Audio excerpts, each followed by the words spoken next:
It's a beautiful day.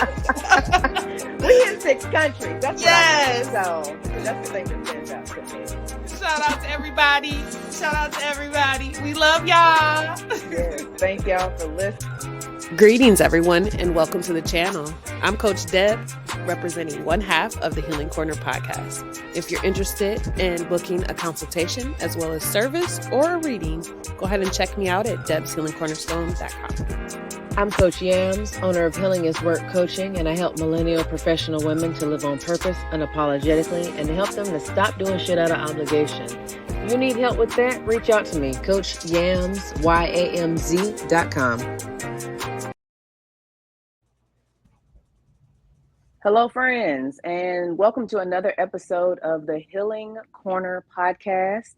Thank you for joining us. I am Coach Yamz. I have my co-host here with me, Coach Deb, and we have a special guest with us, Mrs. Dorcas Curry. I am going to have Dorcas introduce herself to you, and then we are going to get this conversation going. Welcome, Dorcas. Thank you so much. Thank you both for having me today. I've been looking forward to this for a while. We've been trying to schedule it for a while, and I'm happy that we finally got it here. I am Dorcas Curry, aka Just Dorcas. I am an author, motivational speaker, a writer, a gardener, a mother. I've been married, and I have a total of 7 children. I have bonus children. I claim them all. So yeah. The books that I've written 2 books, and I have a CD out. The CD is called Living Life to the Fullest. I have a book called, it's Old Wives' Tales, called They Say, a collection of old wives' tales, and another book that I've written called Even in the Dark, I Surrender. And I do a lot of speaking on the books, the last book, but that's pretty much who I am. Wonderful. Thank you for that introduction.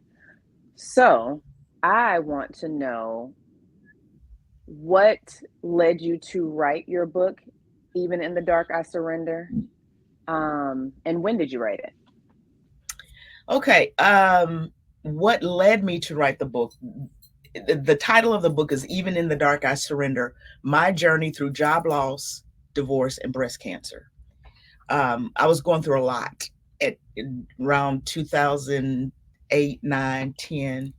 And I felt like all that I was going through, other people go through things as well, but they don't know how to get through it.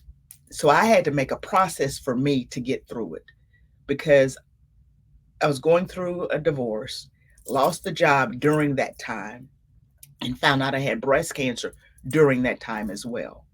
So I didn't know how to move, and I had to come up with a process to help me to move forward, because at that point I had 3 children that I had to take care of. I had a house note, had a car note, had electric bill, I had stuff I had to take care of. So it wasn't about me just sitting down and being still. So I wrote the book because I've found that there are other people that are going through things that don't know how to move. They don't know how to get through it.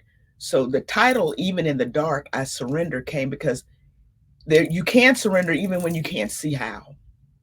And that's where I was. I was completely like, I don't know what I'm going to do, how I'm going to do this. But I had to get through it, and I did. But I wanted to share the message. I believe in God, and I believe God is there to help me through some things. But I also know God gives me a responsibility to help other people. So if I could get through it, why would I not tell you how to get through it? So I wrote it in a book, and the book is a workbook. So it'll give you things that you do to write down to help you see, because I believe when you write things down, it brings realness to what you write. It brings life to what you write, and it makes you responsible for what you wrote. So the book also gives you the opportunity to write and reflect and delve into your own life. Okay, so the question I have pertaining to the book, what is your favorite part of the book? What did you really personally enjoy writing? Wow. My favorite part of the book. It's a good question. I've never been asked that before.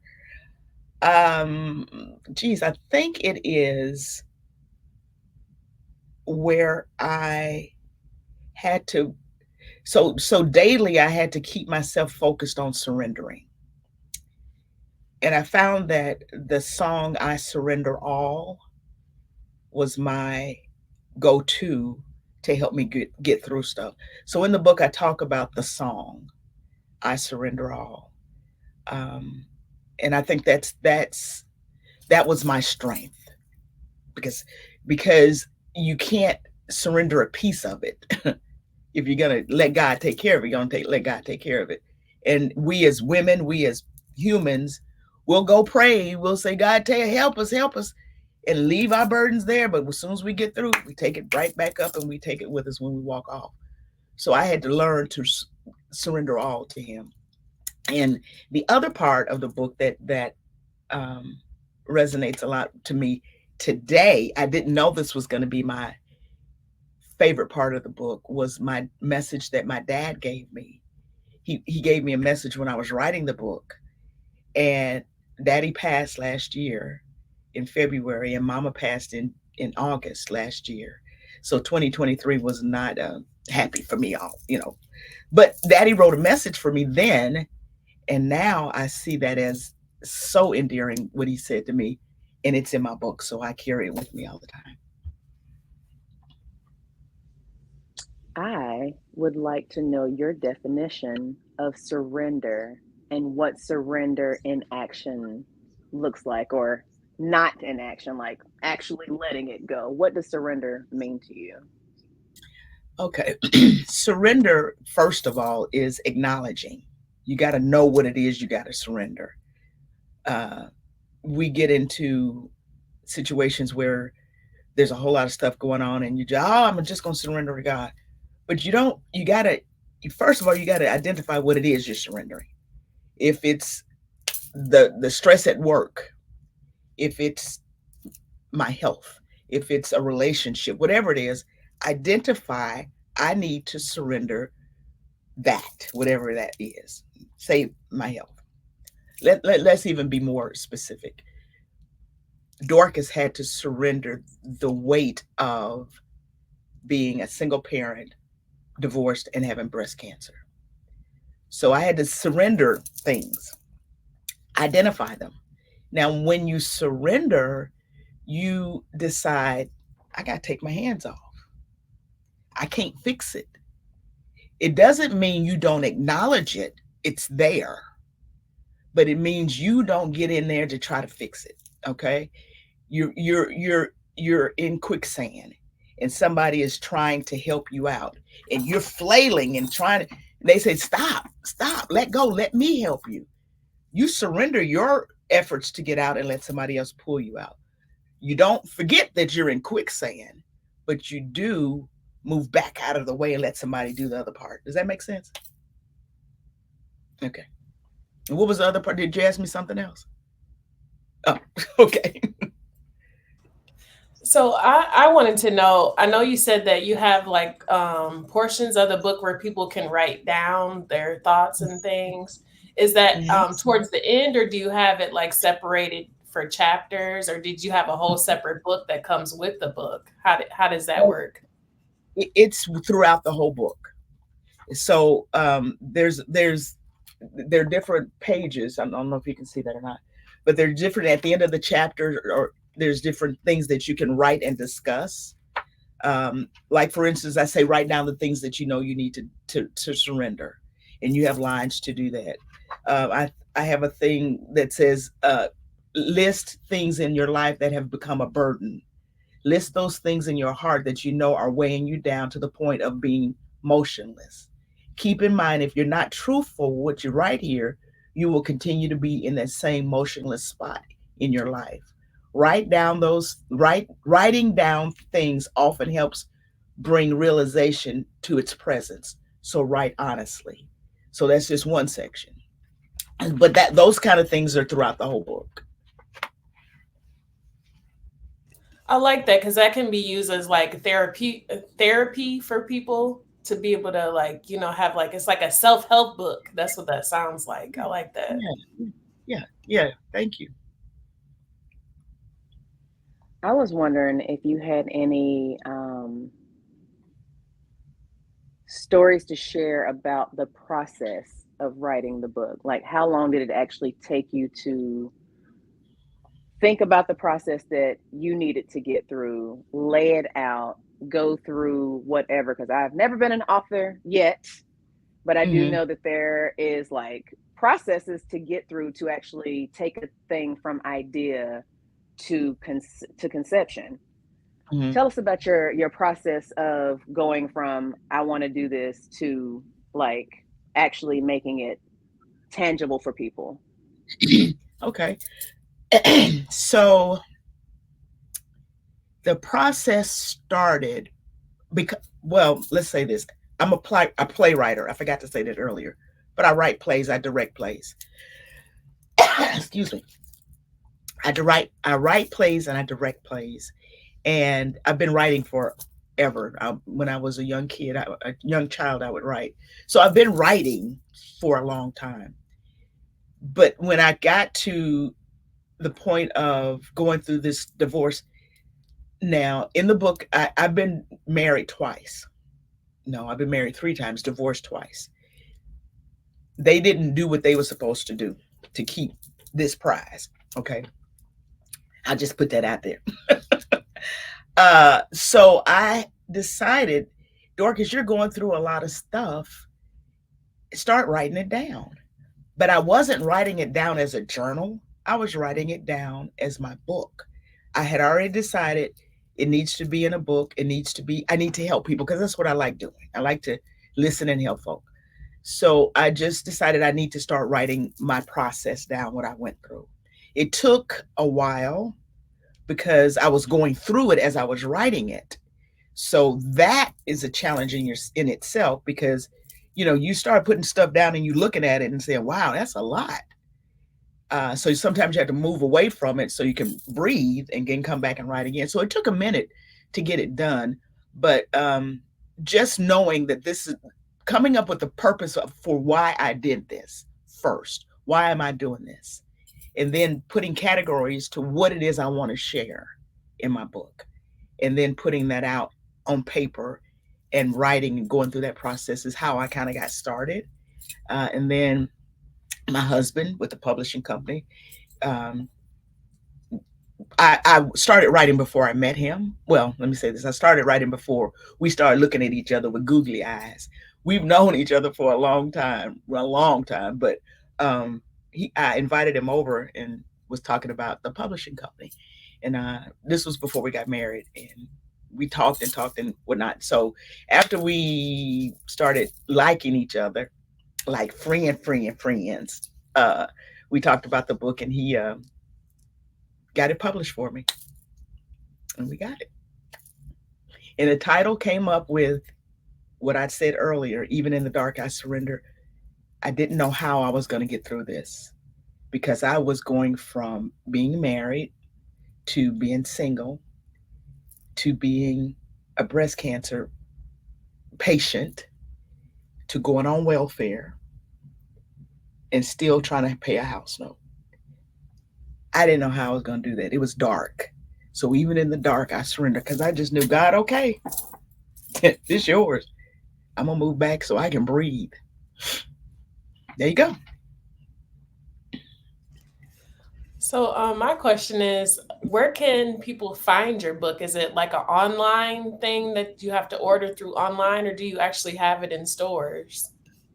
Well, that's a very good question. I had it on Amazon, but Amazon wouldn't send me my money when people would order books, and I couldn't understand what they was doing. So I decided you can order it through the publishing company, which is our publishing company. You can go to currybrotherspublishing.com and go to the bookstore. You can order it through there, or you can order it directly through me. I decided when Amazon was doing all that and I couldn't get my book, um, but money, and I couldn't talk to anybody. It was just all over the place. I thought about how Black people used to have their stuff managed by white folks a long time ago. Not saying nothing about white people, Black people, but history says that when it was managed by other people, they didn't manage it the way you wanted it to be managed. So I needed to just take that back and manage it, that part of it myself. So they can order the book directly from me, or you can go to the website and order it.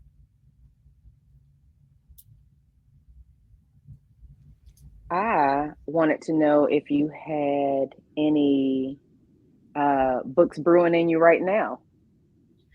I do. I And tell do. us about that if you don't mind sharing whatever feels good to share, because whatever, Yeah. however far you're willing. Um, when when dad died in February of 2023, it was unexpected. Then mother got sick. Mother was already, her health was not, mama wasn't sick. Mama got dementia or Alzheimer's, one of them, and it kind of took her down. Um, but when she got sick in July, end of July, 1st of July, we went to the hospital. They were in Georgia. We went there. July 2nd, I was in the hospital with my mother. July 2nd is my birthday. July 2nd, I was combing mama's hair and wiping mama's face. And it made me think July 2nd in 1961, she was doing the same thing for me in the hospital because she had just had me. So about a month later, she passed. So I'm thinking of a book, and I can't remember the days, but I think it was 160 days later that mama died. So the name of the book kind of is Daddy Died, and 160 days later, Mom died. Something to that nature. And I want to go through that process of grieving, of realization, of people telling me, don't be sad. And folks got to stop telling people not to be sad. If I'm sad, I'm sad. Let me be sad. Now, don't, if you see that I'm getting depressed and the sadness is taking over my life and I can't breathe and I got stuff all in my eyes because I ain't washed up, then we talk. But let me be sad. Let me miss my mama. Let me miss my daddy. That's why I'm sad. You know, some people, in the book, I tell people sometimes you don't always have to give advice on telling folk what to do in their situation. Sometimes you just need to be there to help them breathe. That's all. So that's kind of what I'm thinking about this next book that I'm writing. I'm writing 2 other books now for someone else, but that one would be for me. Well, I actually had my father pass away 2022, so it was a year before you had, your loved ones pass away. So I can relate to you on that. And I'm sorry. thank you. And sometimes I go through times where I'm strong, and then some days it's just I can't control it, And so I can relate to that. I'll definitely be looking out for that book when you do put it out. Okay. But my question, I just wanted to know, with the book that you currently have out, have you received any testimonials or anyone? Do you have any favorites that people have come back and told you, like, this book helped me or anything like that? Would you like to share with us? I got a call. Yes, I do. I got a call yesterday from a lady in Riviera Beach, Florida. She was given one of my books. She just lost her husband a few months ago. They had been married for over 50 years, I want to say, a long time, But when she called, I was in another session with someone, and she left me a voicemail. And in her voicemail, she said, "You don't know how much this book has blessed me." This is, and she is probably 70-ish, in her late 70s, I think. But she said, "You don't know how much this book has blessed me." And she started crying in the message to me that it was a blessing and that other people need to read the book. And then I called her, and she just kept going about, it was so well written. It was easy to read. I don't like reading long books, but this one was easy to read. It's not a big book. You can see that it's thin. but it got a lot of power. um, but yeah, that was one testimony. And I've gotten everyone who has gotten my book that has come back to me has said, you have helped me tremendously. One of the most powerful ones that I got was from an English professor at Tennessee State University. And she is known for correcting you when your English is wrong or if you're writing wrong, whatnot. She read my book and she sent me such a good review. I was like, wow, I done rose up. I mean, it's an awesome review, and I'm going to have to put that somewhere very soon. But yeah, everyone who reads it says it helps them.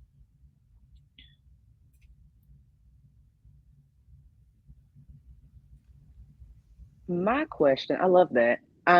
Because I know for me as a life coach and moving through this space, serving people to help them enjoy their lives more, find fulfillment, surrender, whatever the case may be,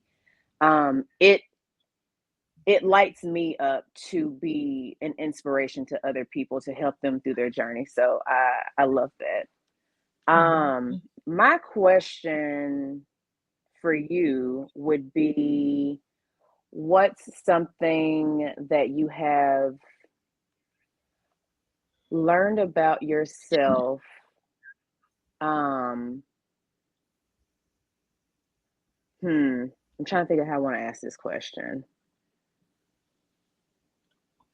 Maybe not something that you've learned about yourself.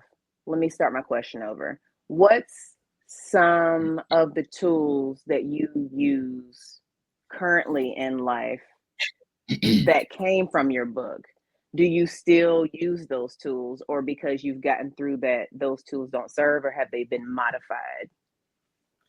Um, yes, there are some tools in the book that I currently still use, and that I will probably use all my life. One of the tools that I give is called the morphine pump prayer. And the prayer is, well, think about the morphine pump in the hospital, right? They tell you, put the IV in, and if you're in pain, you hit the pump to give you the morphine to help with the pain. So you feel the pain, you can do the pump, and it'll help you give you some relief. The morphine pump prayer is the same concept, and that is a 5-word prayer. Lord, take this from me. That's all. And every time you start thinking about whatever it is that brings you that grief, that stress, whatever it is, you say that prayer every time. Now, when I was going through one of the divorces, that a situation had happened, and immediately after I got out of that stressful situation, I raised my hands to God and I said, "You told me you would take this from me. Lord, take this from me." I'm screaming in the house. And I went to sleep immediately. I'm cooled out. So every time you feel that stress, whatever it is, I would tell people, just say that prayer, even if it's back to back to back to back. Lord, take this from me, because thoughts come, and sometimes you cannot stop them from flowing in and out and in and out, and they're all right in your face. Just say the prayer, and I do that. I do that even now. Lord, take this from me, because I can't handle it. But if I keep hitting that with that morphine pump prayer, it will eventually go away. And I promise you, it works, because there's some things that I don't even remember about the process I was going through with the divorce that I sit here now. Mom said something to me when she was with me. She said, "Don't you remember when such and such did such and such?" And I was like, "No, I don't remember." She looked at me. She said, "You don't?" I said, "No, I asked God to take all that from me. So I'm done." And she was like, "Oh, okay." So yeah, I do use that. Okay, so the question that I have, I know you said you did experience some challenges with trying to get your book out to the public. With Mm-hmm. that being said, do you have like an influential person or a place that you would like in the future to put your book out so that others would be able to see it? Like if your ideal person were to able to advertise your book for you, who would that be and why? Oprah. Oprah, because when I grow up, I want to be like Oprah, okay? So yeah, I would love to have Oprah to have my book on one of her, favorite reads, but also The View. Those two things are like on my bucket list to be able to. I've sent my book out to them, but I haven't heard anything back yet. I like that because when you put it out in the atmosphere, then it can come to life. Speaking into existence. So I Absolutely. like that. Yams, did you have anything? Yes, we have just a handful of minutes left, and I was wanting you to share like one takeaway that you would like the listeners to keep with them from the conversation that we've had. One takeaway. I talked about surrendering, and my process of surrendering is to my higher being, which is God. But everybody don't believe in God. But everybody got stuff going on in their life. So my takeaway is I would love for you to believe in the God that I believe in, but if you don't, find your place of surrenderance, whatever that higher being is for you, whatever that place is for you, because you can't carry all this stuff and be your best productive person in life. So find your place of surrenderance, lay it there, do your morphine pump prayer, fix it the way you want that prayer to be, but find places where you can let go and not be in quicksand fighting to get out, but let somebody else help you get out of there.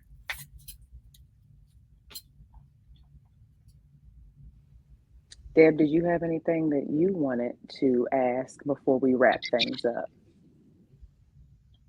Oh, I did have a question. So, when you created the book, did you have like a age that you were targeting, or was this like a book for any age? Like, what does that look like? It's a book for the age of the readability and understandability. If you can read and understand, this book will help you.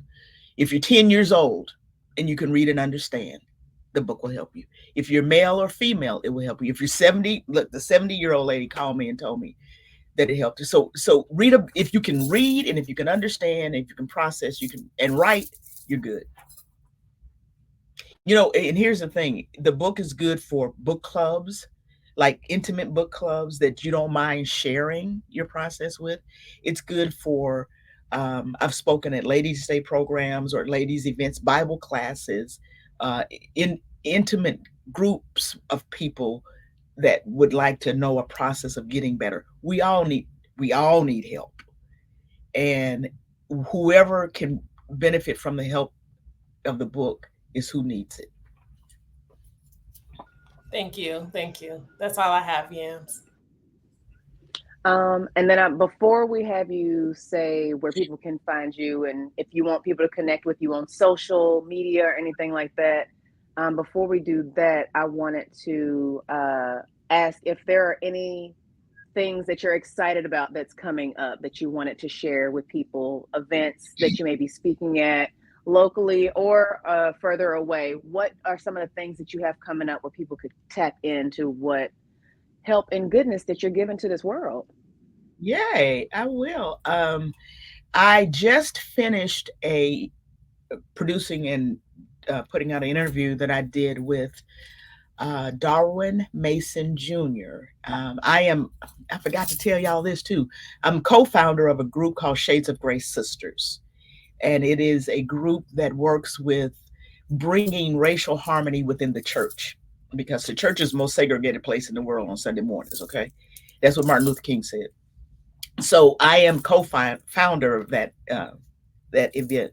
And I just finished an interview, and it's on YouTube. Chat with the minister, Darwin Mason Jr. He is the first Black minister at a predominantly white congregation here in Nashville, Hillsboro Church of Christ. So I've done several of those interviews, and they're on YouTube under my name, Dorcas Wiley Curry. Also, I do interviews with my husband, and it's called Curry Seasonings for Your Marriage. And we get on there and we talk about things to help strengthen your marriage. And the YouTube page is called Curry Seasonings for Your Marriage. You can look at that as well. In August, this month, at the end of this month, I will be speaking in Kansas City at a women's conference. And the title, I'll be doing 2 sessions, and the title is From Surviving to Strength, Hope, and Healing. So I'll be doing that the 23rd, 24th, 25th. I think those are the dates in Kansas City. I'm writing 2 books. One is for a gentleman who has been one of the first Black race car drivers in the Nashville area.